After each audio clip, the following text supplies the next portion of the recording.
Hello everyone, welcome back to the channel. Legacy here. Today I've got another video for you guys, and in this video we're going to be installing the third SCV on this 4066R with cab. I know there's not very many instructions or tutorials out there that show you how to do it with the Power Beyond kit. As you can see, I've got the Backhoe on there, so this is going to be a bit of a different install than what you might see on the internet. There are a couple of different parts that you have to get on top of the kits that you buy to make it work with the Power Beyond kit. You could do this not the way John Deere intended it, but if you want to do it just like the company intends it, then you should follow this instruction that I'm going to put in this video, just for a visual of what they provide, because their instructions aren't the best and their pictures aren't the best. So we're going to go ahead and get right into taking off the tire and disassembling that right console there on the tractor, so we can install the switches and stuff that we need. And you will need to take off the right tire on the right side of the tractor, this tire right over here, because the solenoid will be behind the tire, and you will need to remove the guards and everything that's behind the tire as well, the hydraulic line shield. You could probably leave your backhoe on, but you should secure the tractor as much as possible when you lift it, which we're just gonna do right now off video, because this is a heavy tire and we're gonna take a little bit to take it off. So we'll see you when we got the tire taken off. Okay, so after a long time, it took us like 40 minutes or so, we got this tire off. As you can see, it's right here. It was extremely heavy because it is bio ballast in there. Like I said, 3/4 of the way full, so it is very heavy, so be careful while you're getting this off. We used the jack to do it. It might be tough to get it back on, but we don't have the proper, like lifting equipment that we need. We've got it on a jack here, and we've got some backup over there just in case it falls, a big piece of wood. But we're gonna try to stay away from beneath the tractor as much as possible. Do not try it the way I've done it. I know this is probably not the right way to do it, but we've got it up and we've got it protected. I've been in the cab. It is not moving or anything. We've relieved all hydraulic pressures. We've gotten the wheel off. Now let me go show you inside the cab here real quick. So if we step in the cab here,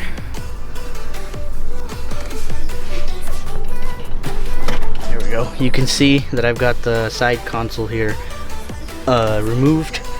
There's 3 bolts. There's one in this cup holder here. There's one that holds the cover here, right here. And then there's another bolt right there. So those are the 3 bolts you need to remove. You also need to remove this handle for the hydraulics, which has 2 long nut screws with a lock nut. And then you remove the grommet, which is a simple pull up and out motion. So this isn't too tough. This is not the hardest part. The hardest part is that wheel over there. It's really hard to get out. So now what we're gonna do is install the EH switch here, which is basically the on and off switch for the third function, which I believe, if you can see down here, everything is labeled. You'll easily know which switches for what, or which wires for what. And if we can see right over, let me see if I can do this, over at one of those labels. You can't really see it, it's hard to do this, but it says third EH right there, third EH control switch. So that's the one we're looking at, this one right here. If you can read it now, you can probably read it. Third EH control switch. So that's this connector here, this one. That's how it's gonna look. The other one is for dual rear hydraulics. I'm not sure if this kit includes that. I don't think it does. But there's a lot of disconnects here that you probably won't be using, like that one right there. It's just sitting there. These are all just there if you're adding future implements or future controls to your tractor. But that's the first step, is to basically disconnect the side console here and the tire. So now let's move on to the next step, which is installing the switch, and also we're gonna hook up the wire that connects to the control. So then there's going to be a button here for us to use. So let's go ahead and go get the parts that we need, and then I'll show you guys what's next. Next step is to take your EH control switch, power switch here, and we're going to install it right here. Usually you would have the beacon switch and then this switch, but I put the beacon switch right there just because I wanted to fill this thing and not have a blank in the middle. So what you want to do is remove this cover here and then install your switch, which is just a simple push it in, and it locks in with these little flaps here. And then all we need to do is take the harness that I showed you earlier that's in here somewhere and just plug it into the back of the switch. Now some of these parts are actually damaged on mine. These pins were a little bent. The actual SCV itself has a little bit of damage on the plastic connector piece where the wire connects, so we're gonna have to do something about that, because the way they packaged it, they've got all the metal pieces and heavy duty bolts and stuff with these plastic pieces, and that ends up bending little pins or prongs on the electronics, and it just has a little bit of damage, so we'll have to work around that. I've contacted the dealer, but they haven't really said anything. So we're just gonna continue with the installation and see if they reply soon. If not, we'll just, I don't know, we'll just have to work around it somehow. So we're just gonna end up removing this, connecting the wiring harness, and I'll be back once that's done. So there we have it. The switch is installed. I've got the wiring harness connected from underneath. Now while you're doing this, be careful that you don't tug on this console too much, because the actual error indicator light here for oil temperature, I believe this is, you might unplug that, because it's really easy, at least on mine, it's super easy to just disconnect it on accident and then not realize that it's disconnected. So make sure that you've got this plugged back in. It got disconnected on mine, so I made sure it's plugged back in, and I put the console back for now. It's not connected, I just left it loose because we still need to connect the handle here and route the cable, which is going to come later in this installation. So we're now, what the next step is go ahead and start assembling the actual SCV with the plumbing parts that are provided, and then we'll see you in a minute. We did do a little bit of an addition to these oil lines that go to the front or the mid SCV over here. I didn't show that in video because that was yesterday and it was getting dark, so we stopped recording. So the top two green and orange ones, orange cap you see, we installed those. Those are pretty simple to install. You just need O-ring pliers to get O-rings on both sides of those fittings, and then you just tighten the metal lines onto them, the steel lines. So that's not the hard part. The hard part is knowing where to plumb the hydraulics. So what we're gonna do now is remove the hydraulic line shield over here, and then from there we can have access to the main pump, and then we can plumb all our hydraulics the way we want to. So let me grab the tools that we need for these bolts.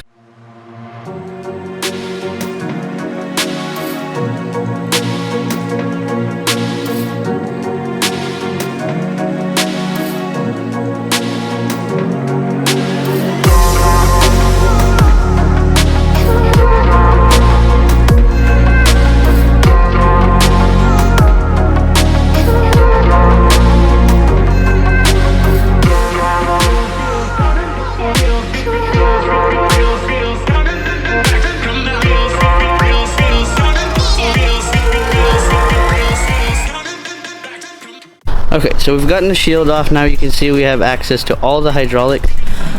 The main ports that we're going to be utilizing today for our third SCV is this port here. Now originally, if you don't have power beyond, that line would be connected to the main distribution here, but that is not the case. Since we have power beyond here, this line is there, which means it's going to be a little bit harder to route it, which means you need one more line to incorporate power beyond after installing your third SCV.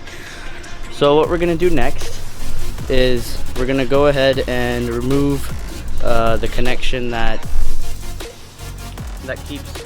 caps off this two-spool SCV already to put the third SCV on there, which has a cap. It's gonna be hard to show you guys inside,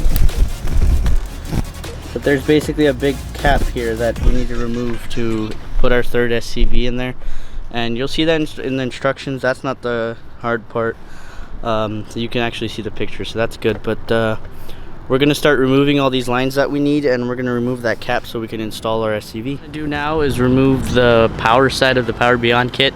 We're just gonna undo that bolt right there, and then we're gonna remove the line from the other end as well, so we can completely take that out of the circuit. We have managed to remove the line that goes to the Power Beyond power port, PBY port.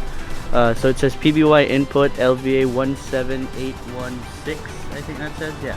So that's the line we removed from what we have existing, and that's how we're gonna input the new line, which is a LVA. I don't know if you can see it down here. It's an LVA 17974, I think. Yeah, LVA 17974. It's gonna be hard to focus on there. Right there, and it says PB2 to Power Beyond input, and that's how we're gonna reroute the Power Beyond and include it into the circuit. So that is basically the new input to the Power Beyond, like I said. And what we're gonna do is prepare the new solenoid, the new SCV, third SCV valve that we have, and we're gonna install the plumbing on there, so the elbow that they want, and the two new straight fittings that we're gonna put on there. And that way we're gonna route it to the front of the tractor, so you can see those two lines that route that way right there. So those are the front, no, not those, sorry, the other two, which are right there. Those ones, those are the ones that we're going to be using to route it to the front. It's fairly simple to route it whichever direction you want. This kit does come with the rear as well, just in case you want to route it to the rear and not the front. So all you got to do is not install these, the ones I've got installed behind the red pipes there, and install the ones that go to the rear, which are going to end up going towards the T port of the Power Beyond kit. Yeah, so if you can see, there's that third fitting on the left there, and there's two empty holes. That's where your third SCV would go for the new lines that you would install. So that's how you route it to the rear. But for the front, you're going to do exactly what I'm doing here. You're going to install the pipes that go to the front, and we're going to take the SCV and prepare it to install it with this 2-spool already, and that will turn this whole system into a 3-spool SCV, and that way we can use our third SCV for the front. So let's go ahead and move to where we're gonna prepare our SCV first, because if you don't prepare that, you really can't install this unless you want to just leave it there. So maybe we'll install this and leave it there. It's gonna be quite a bit of a hassle, so I'm gonna do it off camera real quick, and then I'll show you guys what we did. Simpler than I thought it would be.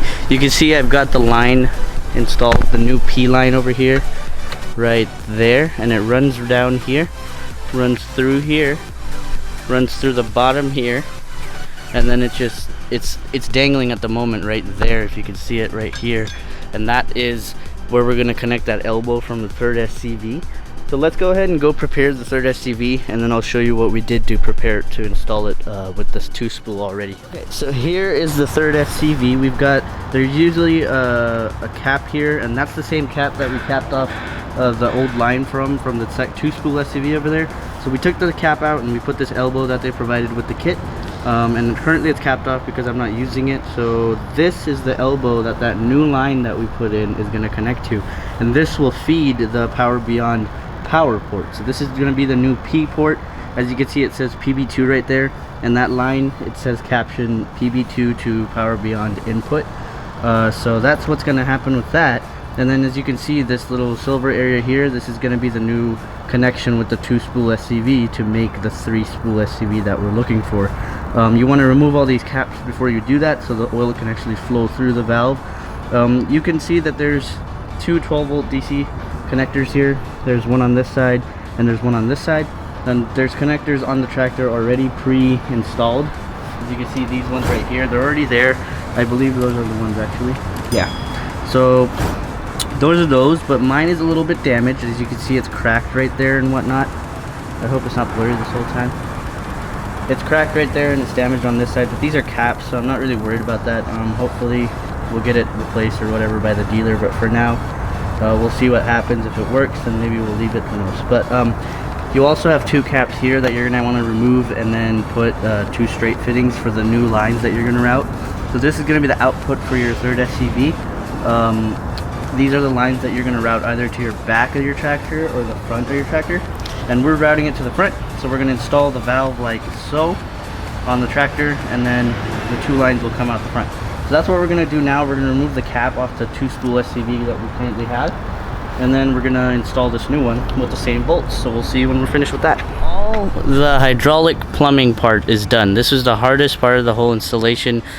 Just a tip, which I forgot to mention at the beginning, have a bucket or something handy for you to put hydraulic fluid that leaks out in. Otherwise you'll make a big mess on the floor and you're gonna have a hard time cleaning it. So have a container under the, when you take apart these hydraulic lines, because they will have fluid that's in there. Also, that's how it's gonna look right there. We lost about that much fluid in the installation process.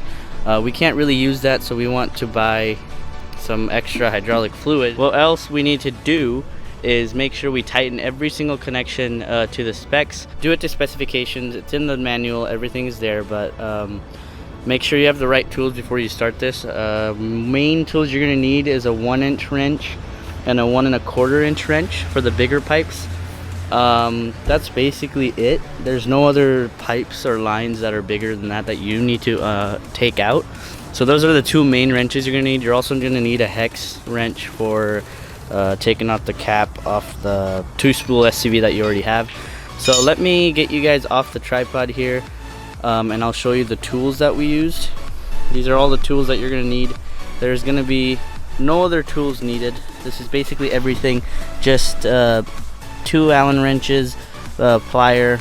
You might actually not need the plier. You need 3 wrenches here. One is 1 1/4, one is 1 1/8, and one is 1 inch.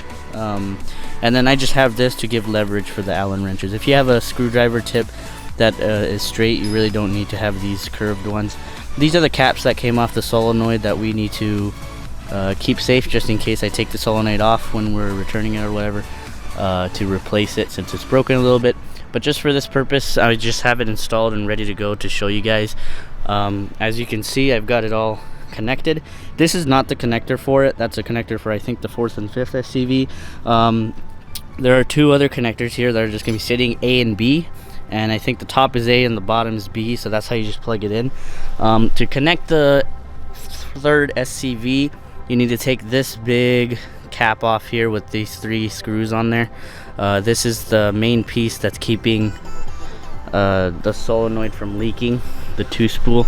So you remove that cap right here. If I could show you, the cap is right there. You want to remove that and put in this single spool SCV, the new one, and it's going to create a seal with it. Let me show you from the bottom if I can get a better shot. So that's how it looks from underneath. Can't really see it. It's a really tight spot here. But what we basically did was, there's the elbow. If you can see that elbow right there, that is the elbow coming off this single new SCV that we put in. And then that's the new line that we have to buy separate that doesn't come with the kit. And then it runs across here, runs into here. That's the line right there. And then it comes up here, comes up the back, goes into the P port. So that's the continuation of the Backhoe from the 3rd SCV. You could do this through the 4th and 5th SCV. There are other methods to do this. If you do have a 4th and 5th SCV, this is a different plumbing solution, but just for the Power Beyond and 3rd SCV, this is how you would do it. And then what we've got is the 2 A and B, A3 and B3 lines for the front, new, running across with the loader lines here. We've got them clamped down right here.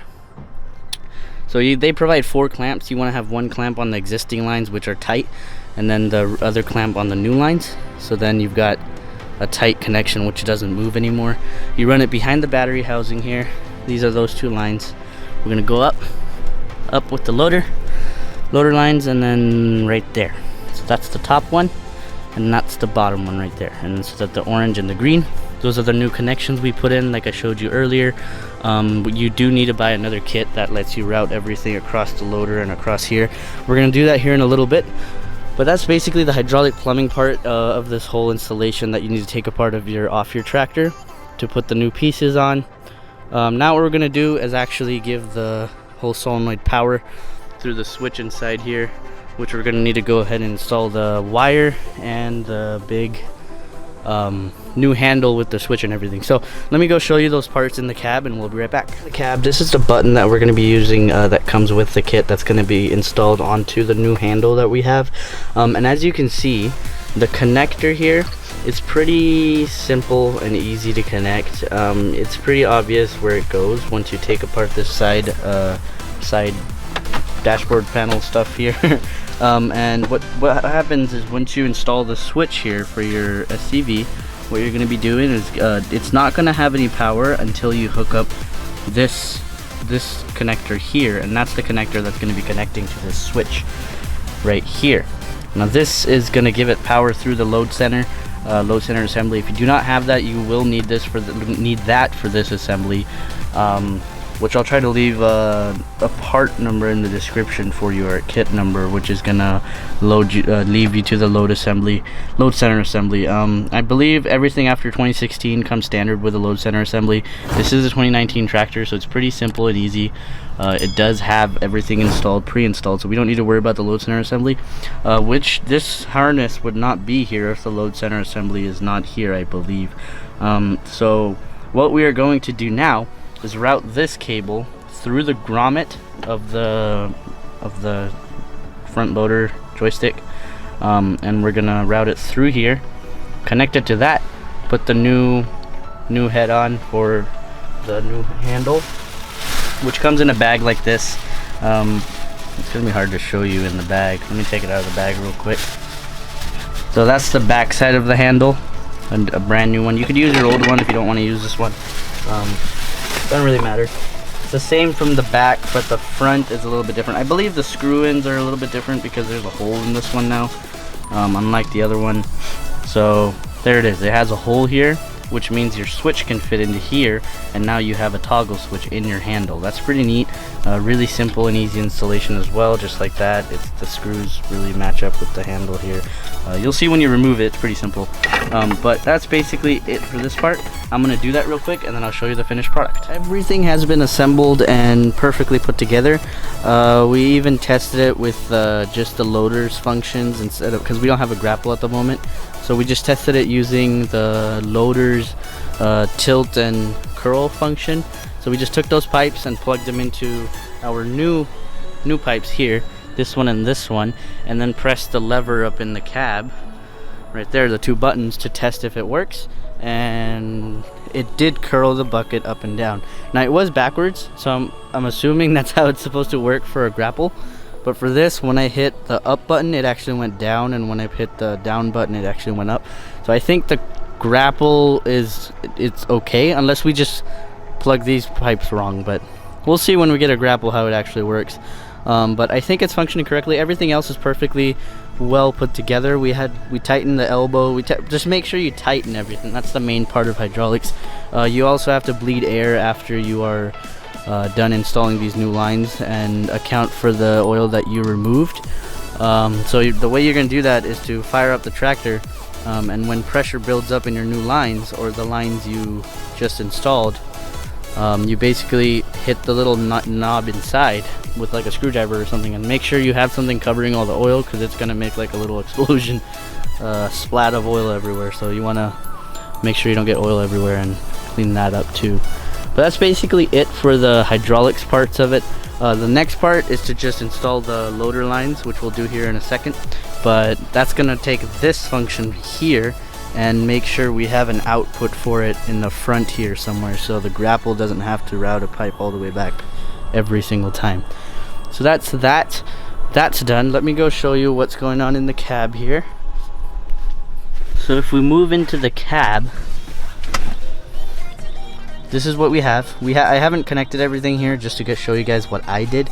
It was a little bit tough getting that big connector through the grommet here, through the bushing, but we were able to do that with enough force. You'll be able to do that no problem. The only downside is you'll see this wire here, but that's because this is a solid rod and you can't really route the wire through it.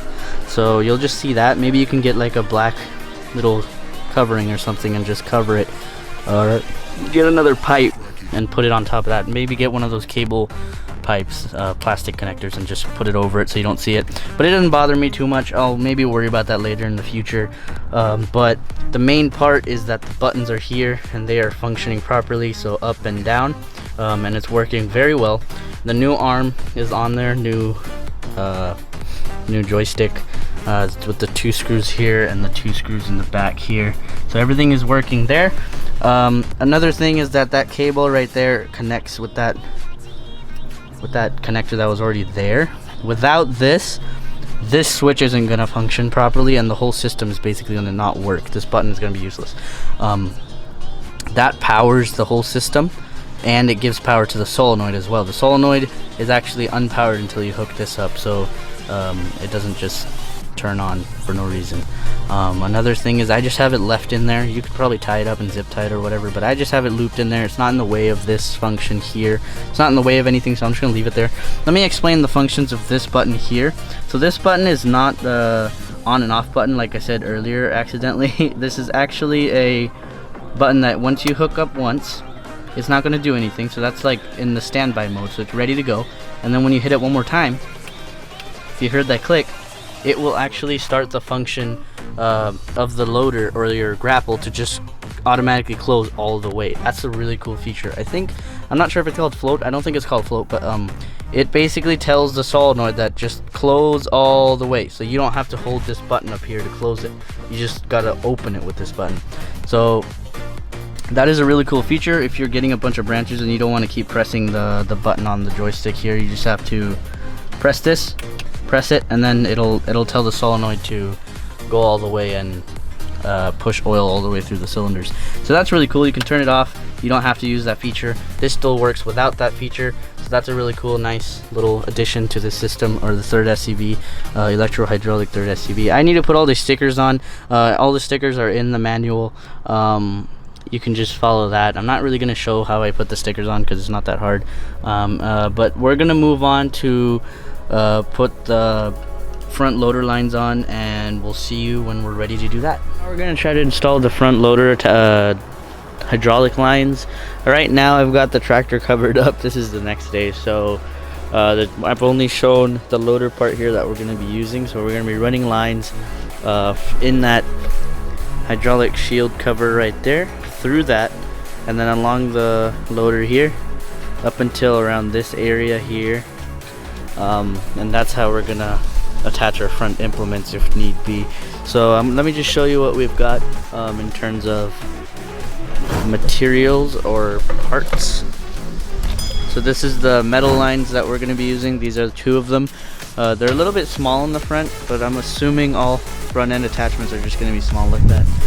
And then we've got these rubber hoses, and then we've got some mounting screws and stuff, and then these couplers for the front of the rubber hoses. So we're just going to get all this installed, and then I'll show you the finished product, because it's rainy, so I don't want to get the camera wet. We'll be right back. Guys, finally, after a lot of days, we finally got this project completed. This took a lot longer than I thought it would, just because of the weather. I do not have a working shed at the moment that could fit this whole tractor and I could work with it. It was a bit hard at first trying to fit into the garage and working with it, but then we didn't get it completed, so then we couldn't close the garage, so we had to put everything back together, put the tractor back, and then work on it for over the next couple of days. So it's been about a week-ish for this whole project, just because of the weather and whatnot. I wasn't able to work on it every single day. It might just take like under a couple hours, maybe 2-3 hours if you know what you're doing. You can easily get the tire off. The hardest part for me was getting the tire off and putting it back on, just because the tire is extremely heavy and I do not have any lifting equipment. So we had to do it by hand and try to manage the whole wheel's weight just with our bodies, and using little techniques here and there that we can move the tire. As you might know, as I've said in the past, it does have ballast in there, which is extremely heavy. That's the hardest part of this whole project, was the wheel. If you're wondering what the hardest part was, second hardest was probably finding out where the hydraulics go. We had to figure it out on our own. That also took us a day or two extra just to do some research, but eventually I got it all installed. As you can see, I've got the hoses that go to the front all nice and lined up right there, and then they run along this loader, and they're right there. That is the third SCV input or output. Like I said, it does look a little bit smaller than the other connections, but I'm just thinking that's because you can only use this for the grapple or whatever you've got in the front. You can't use it for anything else, so the grapple should come with a small connection. But just to wrap everything up and recap what we did, we took the tire off, we relieved pressure on all the hydraulics, we took out the old Power Beyond line, put in the new line, and then we put the new third SCV to that already existing 2-spool to make that whole function a 3-spool. Gave that connection up to the loader control joystick to put that button in there, and then gave it power through that. Then we ran the lines along here, the green lines, as you can see, those right there. The top 2 are the new ones. Let me see if I can zoom in right there. So the top 2 right there are the new ones, the orange and the green. Those are the new lines we put in right there. And then we routed another kit, which is different than the kit just to install the third SCV, which runs the lines along the loader, which are steel lines for the loader. You don't really have to get this kit. You could just get a bunch of rubber lines or just lines that fit your needs. You don't really need steel lines, but if you want to do this properly, run it along the side of the loader here. That's another kit, which I'll put in the description down below as to what kits I used for this whole project. I hope you understood everything. If not, shoot me questions in the comment section below and I will try to answer them to the best of my ability. I will even, if you want, I'll try to put any diagrams or whatnot to help you explain it a little bit better if you guys want. I think I still have some diagrams that I found while I was doing my research. Other than that, that is the whole installation process. One more thing I want to actually give you tips on is when you're installing these lines, they did not match up with the holes that we had already there, and the bolts they provided were extremely small for those holes. I don't know if they want you to make new holes or something. The size of the screws they give you, like 1/4" screws, I think smaller than that, but I ended up putting 5/16 bolts, which are the same types of bolts, they're just a little bit thicker. And I also ended up tapping threads into the pre-existing holes that were in the loader. That way I was able to install the new bolts, and it was a nice snug fit. The other we were not able to get it to work with their bolts. We tried a lot. That was the longest part of the whole process, was to install this, because I had to go buy my own parts and tap new threads into the loader. But it's a really snug fit now. It is super tight. Another thing is, I'm not sure exactly if you're supposed to take that, you can see that right there, it's hard to focus on it. Yeah, if you're supposed to take the lines to the rear of these existing lines, or leave them in front, like somewhere right over here. It's hard to show, but I hope you understand what it means.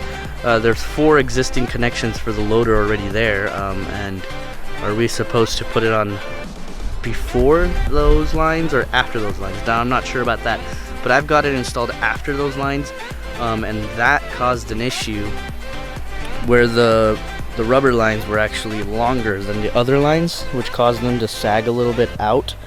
But I was able to zip tie everything together nicely. One of the caps that they also provided for the storage, for the hydraulic storage, are smaller than, so this orange one here is actually smaller than the fitting on this side. As you can see, there's a difference between the two, and this is what they provided. I don't know if they're supposed to be smaller. It doesn't seem like it should be, because everything is the same size, but it was a little bit smaller. We still got it to work. It wasn't a big issue. Other than that, there wasn't really too many issues in this whole project. Just parts that weren't matching up and sizing issues, and it was weird. So we had to add a little bit of our own intuition into this. And I've kind of got the lines bent out a little bit like this, just because I don't want it to ride along this loader and mess up the paint. As you can see, they do provide a little metal chip. Sorry for the wind. It is actually a little bit windy right now. But you can see I've got a little metal chip installed right behind the mount for the loader, or the third SCV lines, and that's what keeps it spaced out, because there's a plate on the back side and there's a plate here, and where that bolt goes, it's actually a little bit in. I don't know if you understand what I mean, but it's like a 1/4 inch thickness difference, which that plate helps to give it the support it needs to keep it aligned and not bend in with the bolt. So that we also had to drill holes in that. to extend the hole or make the holes bigger for 5/16 bolt. And you can't really get a nut on the backside because this loader is only shallow or open about this much from the bottom for the existing loader lines, and then they capped it off so it's like a solid beam afterwards. But yeah, that's basically this whole project and installation. If you guys did enjoy, give this video a thumbs up. Again, if you have any questions, put them down in the comment section below, and I will see you guys in the next video.